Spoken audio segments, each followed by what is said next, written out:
haciendo esta nueva semana de Hola Chile y lejos de calmarse las aguas en Perú a partir de la nueva presidenta, la situación en ciertos estados puntualmente se ha vuelto bastante crítica. Para estar hablando respecto a este tema saludamos a nuestro queridísimo Max Quitral, historiador y politólogo y además escritor de una infinidad de libros, porque publica libros, pero por Dios mío, Max, ¿cómo estás? Sí, de todos los temas.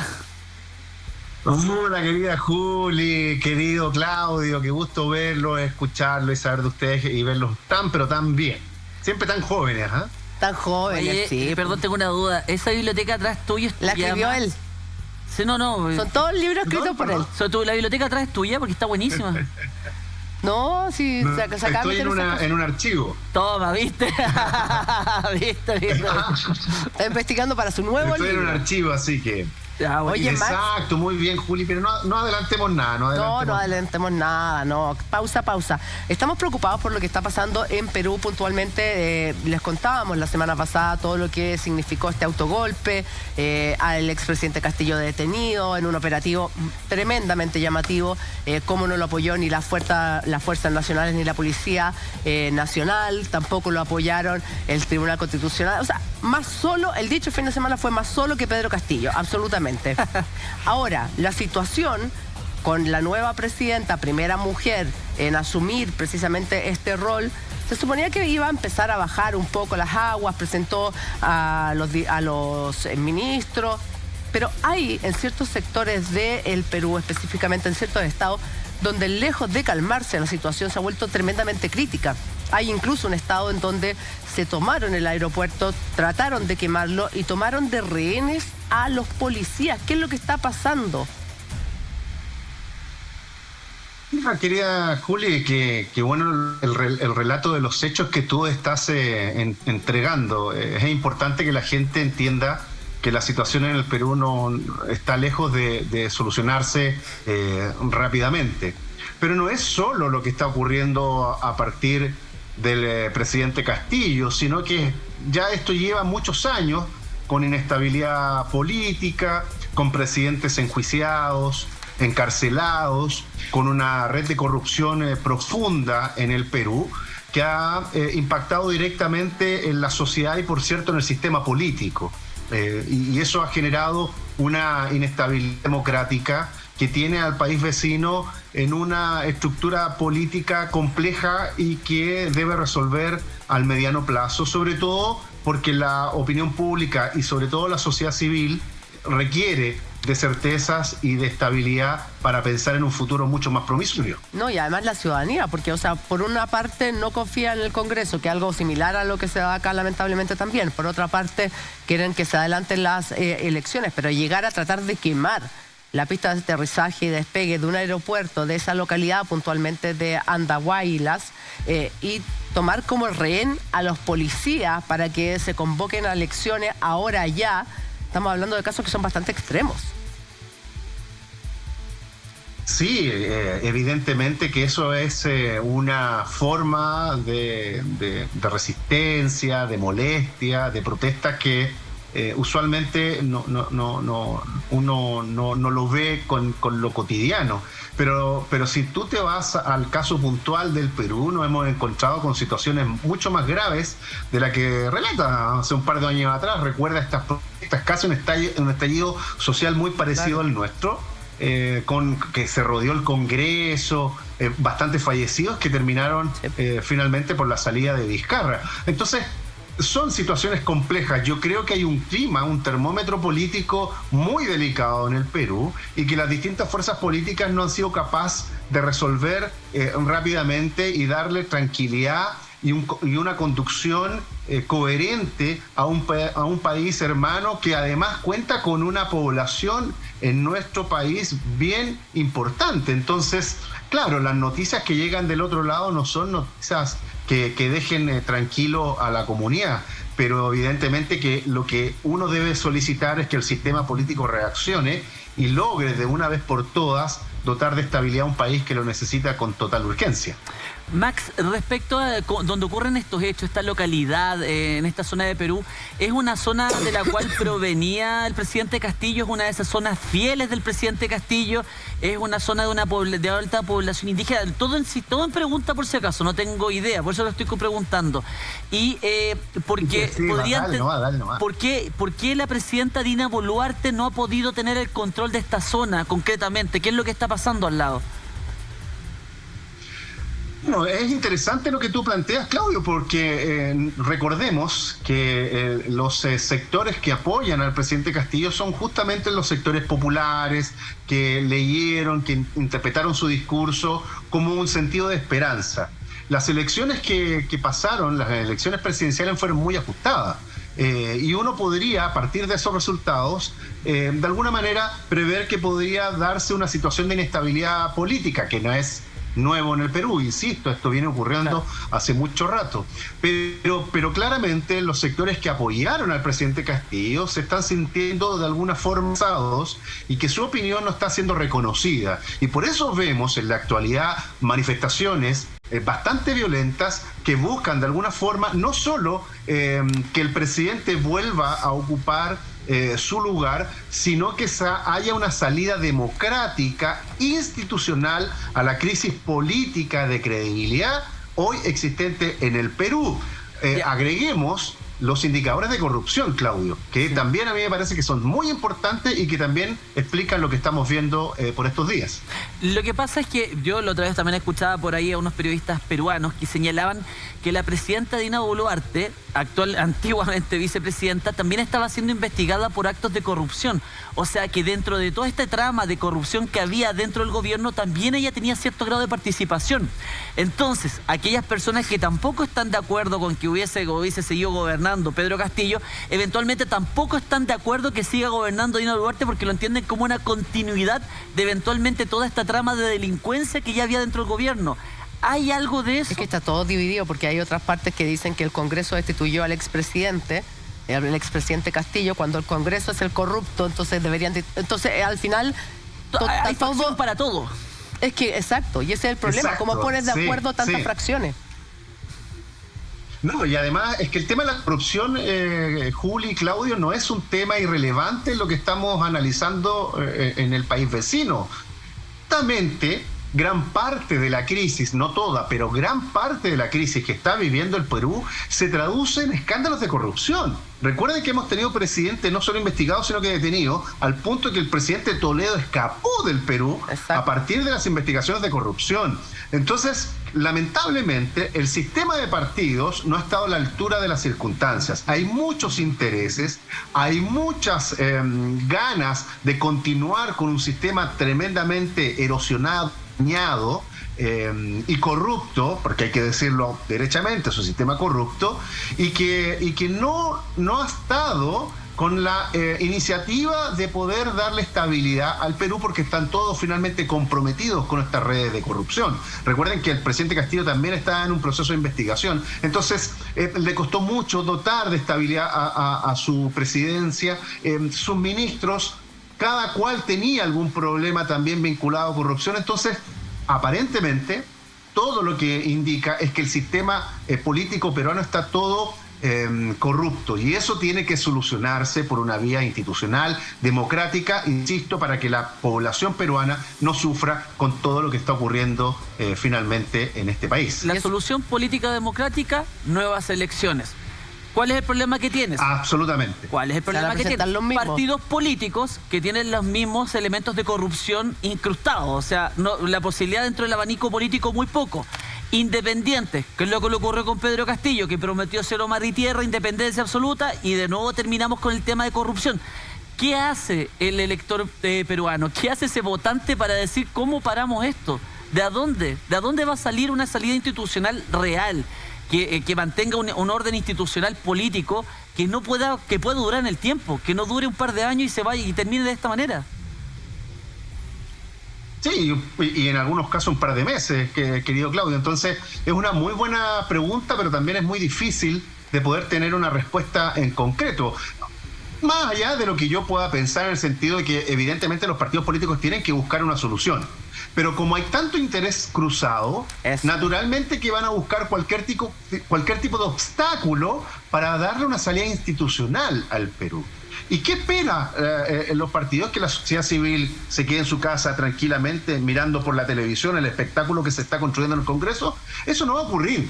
Ya hay un sentimiento de protesta y movilización que no es de ahora, insisto, viene hace mucho rato ocurriendo, y los peruanos están bastante decididos que por mutuo propio puedan resolver esta crisis institucional, que la verdad las cosas que yo creo que dado el sistema político se requiere con urgencia, porque no puede estar un país viviendo cada cierto tiempo estos procesos de inestabilidad que confunden y que entorpecen a la población en general. No son sanos para ninguna democracia, absolutamente de acuerdo. Algo también pasa similar, en algún momento pasó en Bolivia, ¿te acuerdas? Con la cantidad de presidentes que han tenido constantemente, era una locura. Ahora, ¿qué es lo que está pasando en estos momentos? Durante esta mañana, durante esta tarde en Perú, manifestantes que están pidiendo la renuncia de la actual presidenta Dina Boluarte cortan las carreteras por todo Perú. Específicamente donde más se da es en las regiones del sur de este país, en donde Pedro Castillo tiene más apoyo y suman la mayoría de los cortes de la red de carretera. Además, otro aeropuerto afectado, cierto de manifestantes, este lunes ocuparon las instalaciones de las pistas de vuelo del aeropuerto de Arequipa. Nosotros lamentablemente, tristemente conocemos bastante respecto a lo que sucede en Arequipa, que es el segundo aeropuerto mayor del país. Bueno, se alojaron en la pista de despegue y aterrizaje para que no pudiesen los aviones despegar ni aterrizar. Son, según calculaban hoy día en la mañana, 25 puntos de la red de carreteras peruanas, entre ellas las Panamericanas Sur y Norte, que fueron cortadas por manifestantes que piden la renuncia de la actual presidenta, el cierre del Congreso con la quema de ruedas y contenedores, según lo que ha informado la misma Policía Nacional, que ahí la vemos en acción puntualmente. El punto donde se ha registrado protestas más numerosas es la localidad de Chala, en la región sureña de Arequipa, una de las cunas de la minería peruana, y donde cerca de 4.000 personas, Max, participaron en esta protesta, que fue de las primeras en comenzar en todo el país. Posteriormente se sumaron otras regiones del sur, donde el expresidente Castillo tiene mucho apoyo, y suman la mayoría de los cortes de tránsito. Una situación que, insisto, si en algún momento estamos viendo la quema de una casa, si en algún momento se pensó que con la detención de Castillo, con la acusación por parte de la Fiscalía Nacional, por la asunción de Dina Boluarte, que dio a conocer un ministerio que intentaba de alguna manera dejar felices a todos, o a su sector más amplio, se podía calmar. Y la situación no se está calmando, todo lo contrario. Que además la presidenta designada no estaba abierta a la posibilidad de elecciones anticipadas. Claro. Yo creo que ese era el camino. Pero además se instaló otra idea, chiquillo, el tema de una nueva constitución. Para que la gente entienda, Perú fue uno de los primeros países en desarrollar asamblea constituyente. Esto fue en el año 79. De hecho, algunos manifestantes, y yo he visto algunas entrevistas de algunas personas que están en la calle, bueno, recuerdan el episodio de una nueva constitución del 79. Entonces, aparentemente, también el sentido de cambiar la constitución, que de cierta forma le dé un cierto respiro al sistema político, puede ser un camino. Ahora, la pregunta es por qué esta presidenta se opuso desde un comienzo a allanar el camino a elecciones anticipadas, cuando la situación y la efervescencia social iba creciendo. Entonces, creo que son decisiones equivocadas. Posiblemente ella quería o se sentía empoderada con el proceso que estaba viviendo, pero la sociedad finalmente lo que nos llamó toda la atención, porque yo lo que suponía, nosotros no conocemos el rol del vicepresidente electo, como decía, está en Perú, pero yo lo que suponía es que, después de la votación de vacancia del presidente Castillo, asume la presidenta Boluarte, la primera mujer, por un periodo hasta que vengan las elecciones, pero ella jura hasta el 2026. O sea, jura por el periodo completo de Castillo. Juró por el periodo completo, no por un periodo de transición de vacancia, para poder llamar inmediatamente. Entonces la señal a la ciudadanía es: yo voy a completar el periodo de Castillo. Y te cortan las alas para todo. Otra cosita, Max.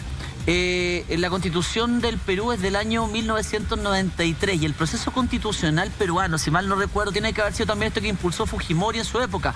Personaje que llegaba con mucho poder al gobierno, no solamente se hacía del poder, sino que además modificaba la Constitución, que fue, ojo, el aviso que hizo Pedro Castillo a las 11 de la mañana. Les dijo, yo voy a modificar la Constitución, porque siempre buscan la validación a través de procesos constitucionales reformatorios. Y la verdad es que ahora nuevamente entrar en un proceso constitucional reformatorio, no sé si será necesario o no será necesario. No sé si esa es la vacuna para todos los males para todos los males políticos que pueda existir. Porque en definitiva hay veces que parece ser que esta inyección no sirve de la mejor manera. No, yo creo que el tema del debate constitucional en el Perú, la verdad que no sé si es tan urgente, sobre todo entendiendo la grave situación de corrupción que vive el Perú. Yo creo que ahí está el gran problema, y el cual ha sido un impedimento para que el país logre cierta estabilidad. ¿Por qué lo digo? Porque si ustedes se dan cuenta, la mayoría de los presidentes, de sus ministros, en fin, han estado todos salpicados por un escándalo de corrupción. Claro. Entonces, aparentemente, está todo el sistema político podrido, por llamarlo de esa manera, y debe ser, de alguna forma, recuperado. Ahora, las fuerzas políticas que uno observa no están en este diagnóstico, sino que buscan un camino diferente, distinto. El punto es la presión social. Ya han habido fallecidos otra vez a partir de las movilizaciones, y por tanto el sistema político tiene que reaccionar a esto, a lo que está ocurriendo en el Perú, porque es una mala imagen, no se ve bien en términos internacionales, y porque además a Chile no le conviene que el Perú tenga una situación de inestabilidad, o mejor dicho, a la región finalmente no le conviene que Perú tenga un sistema de inestabilidad, sobre todo entendiendo que nuestro país tiene muy buenas relaciones económicas y, por cierto, relaciones políticas. Entonces la gente que entienda que independiente de lo que está pasando en el Perú, también repercute en nuestro país. Repercute en nuestro país también, y no hemos comentado los dos comunicados de la Cancillería que sacó la Cancillería chilena. Uno bien, sí, pasado por agua, pasado por leche, pasado moderado. No pisando huevo. Y después ya, cuando vieron lo que había publicado Argentina y otros países, bueno, no les quedó otra que sacar un nuevo comunicado. Hay información de último momento que queremos compartir contigo, querido Max, y con todos ustedes en sus casas, porque el expresidente Pedro Castillo tuiteó. Y tuiteó lo siguiente. ¿Qué dice el presidente Castillo? Dice: querido pueblo peruano, grandioso y paciente, yo, Pedro Castillo, el mismo que hace 16 meses me eligieron todos ustedes para ejercer como presidente constitucional de la República, les hablo en el trance más difícil de mi gobierno. Humillado, incomunicado, maltratado y secuestrado, pero aún así revestido de la confianza y lucha de ustedes, de la majestad del pueblo soberano, pero además infundido por el glorioso espíritu de nuestros ancestros. Les hablo para reiterar que estoy incondicionalmente fiel al mandato popular y constitucional que ostento como presidente, y no renunciaré ni abandonaré mis altas y sagradas funciones. Lo dicho recientemente por una usurpadora no es más que los mismos mocos y babas de la derecha golpista, por lo que el pueblo no debe caer en su juego sucio de nuevas elecciones. Basta de abusos. Asamblea Constituyente ahora, libertad inmediata. Ya, pues esta es la carta que él había pasado a un diputado de la República del Perú, que hace y difunde y de alguna manera lo hace circular diciendo que es una víctima de un secuestro y trata a Boluarte de usurpadora. Max, con esto más benzina al fuego, literalmente. O sea, claramente el presidente Castillo desconoce todo lo ocurrido. Y bueno, está de esta manera a través de las redes sociales, que es muy curioso también el fenómeno de las redes sociales. Ojo, como los presidentes también, eso yo creo que es otra patita interesante desde el punto de vista comunicacional. Pero está de esta manera empujando a esta llamada desobediencia civil, que la gente siga presionando desde la calle, porque es el clamor popular de su apoyo. Ojo, habían dos cosas que circularon antes de lo ocurrido en el Perú. Y una era que en apariencia el presidente contaba con el apoyo de las Fuerzas Armadas frente a cualquier situación bueno, polémica. De hecho se demoró la Fuerza Armada. Se demoró cerca de una hora y media. Exactamente, porque se supone que las Fuerzas Armadas estaban del lado del presidente. Y lo otro es que originalmente el presidente Castillo tenía los votos para frenar la vacancia. Los votos estaban. Entonces, ¿por qué da ese discurso que, si ustedes lo ven, está muy temeroso, temblaba mucho? Entonces, que eso también ha generado una polémica porque se está acusando a ciertos parlamentarios que interfirieron directamente en la salud del presidente. Claro, y por eso se decía que a él lo habían obligado a leer este comunicado y la Fiscalía había pedido entonces un test psiquiátrico, psicológico y también toxicológico. Pero según entiendo, la defensa del expresidente Castillo decía al final no realizar ninguno de estos tests que le podrían dar la razón de que efectivamente, no sé si lo drogaron, lo convencieron o qué le hicieron hacer, porque finalmente salir con este comunicado sin el apoyo de nadie era absurdo. Sí, es totalmente absurdo y además tenía que salir con una comunicación al ver importante para que esa idea le hiciera sentido a la opinión pública.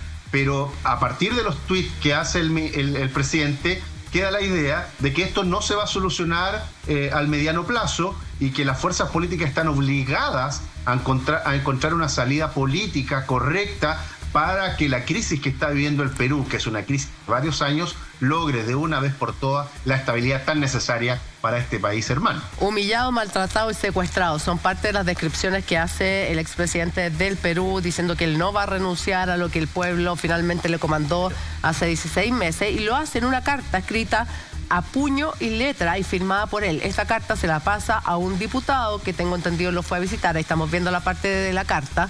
Y posteriormente la suben a sus redes sociales, en donde la transcriben para que el pueblo peruano pueda estar al tanto de lo que él está diciendo le sucedió. Hay varias cosas que nosotros ese día también lo conversábamos acá con Claudio Max. Lo tembloroso que estaba mientras daba este discurso. Sí. Muy, pero muy tembloroso, muy nervioso, como no consciente realmente de lo que estaba haciendo. A los pocos minutos se empezó a quedar solo, su gabinete empezó a desarmarse, empezaron a renunciar, el Tribunal Constitucional se fue, los diputados finalmente fallan todos a favor de la vacancia, hay 6 solamente que dicen que no y unos poquitos que se abstienen. O sea, si él tenía la teoría efectivamente que le habían jugado una mala pasada, que lo habían drogado, que cualquiera, ¿por qué finalmente su defensa desiste de esa teoría y de realizarse los exámenes pertinentes? Bueno, lo que estaban diciendo algunos partidarios del presidente Castillo es que no estaban las condiciones para que esto realmente se realizara con la seriedad y con la certeza de que el informe no iba a estar intervenido. La defensa finalmente trata de cuidar al presidente porque no estaba todo como en el camino de la tranquilidad para que lo que se pudiese realizar no estuviera nuevamente dentro del margen de la conspiración. Entonces se blindaron o se cuidaron, mejor dicho, para evitar que esta hipótesis o tesis que planteó el presidente Castillo fuera derribada fácilmente. Es que si fuese sido, es que hay un punto que no hemos tocado y que también me llama la atención, porque es el mismo presidente López Obrador, el presidente mexicano, quien reconoce efectivamente que el expresidente Castillo pidió asilo político en México. Entonces, claro, tiene muy buena relación con el presidente López Obrador. Y de hecho el mismo presidente dice, y bloquearon las rutas hacia la embajada para que no pudieran... Pésimo favor ahí López Obrador a pobre Castillo. Pero que lo que está diciendo es que si tan inconsciente no estaba a la hora de emitir este comunicado, porque si a la hora después está pidiendo asilo político en otro país, un país que sabe que posiblemente se lo diera, lo que sabía lo que efectivamente estaba haciendo en ese minuto.